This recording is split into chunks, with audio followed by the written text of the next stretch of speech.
So we're going to talk a few things, mainly James Wiseman's debut. The man had 7 fouls. I was like kind of surprised, and then I found out you could have 10 fouls in Summer League, which is interesting. We'll talk Quandary Weatherspoon. This guy was picking up full court and just playing amazing perimeter defense without like drawing fouls, which is awesome. He's Jonathan Gaminga. Don't look at the percentages, but Jonathan Gaminga put the team on his back. Lester Quinaz also, I know he didn't hit a single shot. Okay, he only had his free throws, but he also played similar to Quandary Weatherspoon. Good defense. And then, of course, Mac Mcclung. I almost made that sound like I said Matt, but Mac Mcclung. Oh my God, dude, this guy just earned himself a contract. I'm sorry, Quandary Weatherspoon, unless you get yourself a guaranteed contract, I'm pretty sure that 2-way contract's going to go to Mac Mcclung at this point if he continues to play like this. Not only was he facilitating for others, he was grabbing rebounds. He had 3 steals. He dropped the 20-pointer after dropping 17 in his debut. But let's talk about James Wiseman. Okay, first off, James Wiseman looked like an NBA top pick out there. The one thing, yes, there was the fouling, but I think the fouling was more rust. Okay, I think him having all those fouls was more a product of him not having played basketball since April of freaking 2021. So that's basically right there, quick math, 14 months without having played basketball. I play basketball every single day of my life, basically. Right now, I haven't played in 3 days because this morning I woke up dehydrated for some reason, and I usually take 1 day off, and I've been a lazy piece of shit. I'm about to go 2 hours a day for the next 7 days, hard as hell, because I at least have to go for 2 hours. And I can't even imagine how bad I'll be tomorrow when I play taking 3 days off. Imagine taking 14 months off. And I know there's practice and all that. There's nothing like game experience. Okay. But when he shot, first off, they need to run pick and rolls for James Wiseman. James Wiseman, every time they ran a pick and roll properly for him and let him set his feet, it was amazing. A lot of the fouls were just, a few of the offensive fouls were Mac Mcclung got a little overzealous and just got a little too excited and ran the pick and roll too early.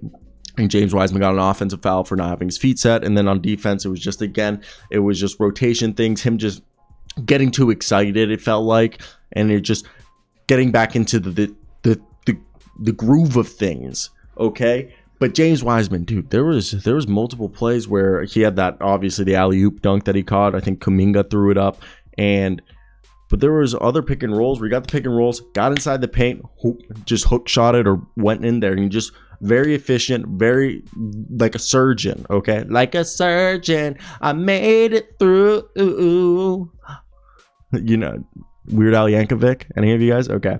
But I honestly think we saw from James Wiseman, first of all, I know Jonathan Gaminga took over, and Gaminga created for Wiseman, and Wiseman out there, especially on the defensive side, he was creating like opportunities on defense in the sense that his presence, how there's the Rudy Gobert presence. James Wiseman had that presence that he didn't even have to block the shot. I mean, he ended with 2 blocks tonight, but still, he just literally was able to alter the shots, make the people uncomfortable, and do it at a quite successful rate, in my opinion. And it was due to his legit size and athleticism, which we saw on full display.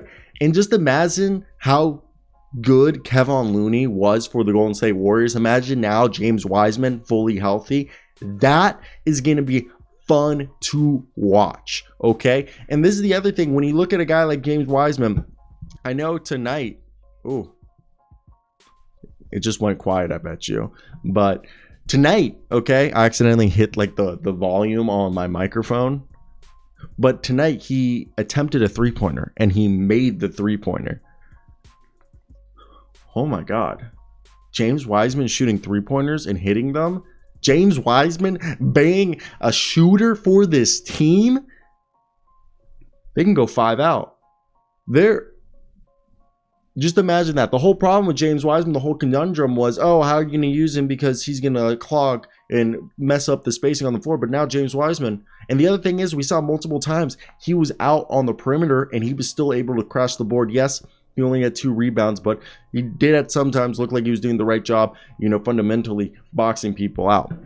Now, let's talk about the other cats over here. Jonathan Gaminga, I know he was 14% from 3, but still, he put the team on his back. And even, look at Kobe. Kobe's had so many inefficient game-altering performances that were inefficient, okay? What the hell is on my hand? Oh, the spray paint that this was a white table, and I spray painted it black. Should have done another layer. Now it's peeling off. It's not the best thing ever, but look, Jonathan Gaminga, this guy is looking like he's taking a few steps forward. He's looking like he's good to go, like he's gotten winning a championship. Just put the confidence on that guy's back. Plus, he was playing a lot in the playoffs. And I think overall, I think he's going to have a big impact on this team, and it's going to be fun to watch. Genuinely, I do think it's going to be fun to watch. And first and foremost, this is a team with Jonathan Gaminga, who's going to play a larger part. He's probably going to be playing closer to 30 minutes next year. He's the future starting power forward of the Golden State Warriors.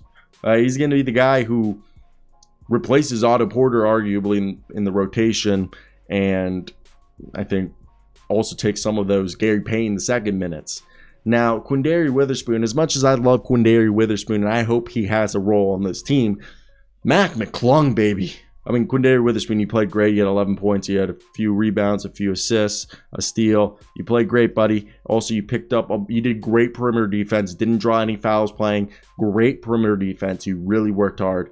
But Mcclung's younger than you, more athletic than you. And plus, I know Mcclung didn't hit his three-point shot that he attempted.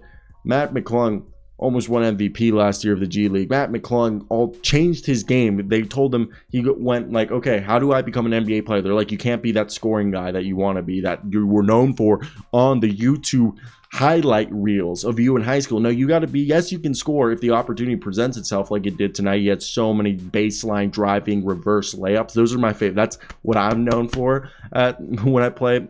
I refer to it at the rec because at my college, it's the rec center. But I play with a lot of graduate students and undergrads, and a lot of them are former like AAU guys or even guys that played in high school and had like college offers. So for me, I'm not the most athletic guy, but I play very European. My friends all call me Bob Cousy when I play. So when I go, I always go baseline reverse, either with my left or right hand, because I'll usually Euro alongside the baseline.